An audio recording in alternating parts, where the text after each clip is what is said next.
بلکہ غریبوں مسکینوں کے ساتھ نبی کریم علیہ السلام اتنی محبت کیا کرتے تھے، اتنی محبت کیا کرتے تھے، جب اللہ کی بارگاہ میں دعا کرتے تھے اور عرض کرتے تھے اللہم احیینی مسکینا، یا پروردگار عالم جب تک تو ہم کو زندہ رکھے تو مسکینوں میں زندہ رکھنا، وَأَمِتْنِي مِسْكِينًا، یا پروردگار عالم جب تو ہم کو اس دنیا سے پردہ دے تو مسکینوں میں موت عطا فرمانا، وَاحْشُرْنِي فِي زَمْرَةِ الْمَسَاكِينِ، یا پروردگار عالم تو کل قیامت کے دن اٹھائے بھی تو مجھ کو مسکینوں کے ساتھ اٹھانا۔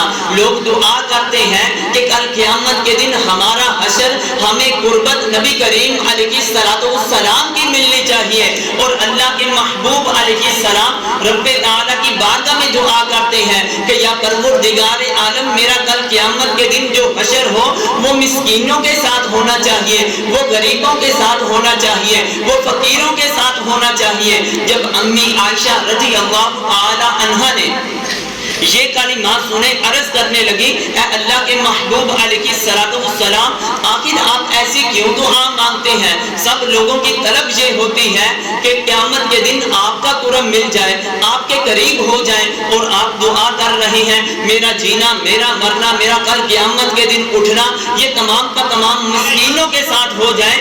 آخر اس کی وجہ کیا ہے؟ اللہ کے محبوب علیہ السلام فرماتے ہیں کہ قیامت کا دن 50,000 سال کا دن ہے۔ کتنے سال کا دن ہے؟ 50,000 سال کا دن ہے۔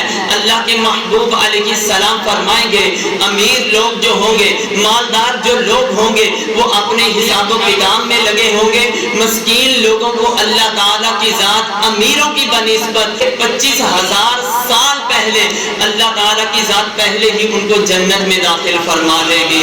یعنی غریبوں مسکینوں کے ساتھ پیار محبت کرنے کے اتنے فائدے ہیں۔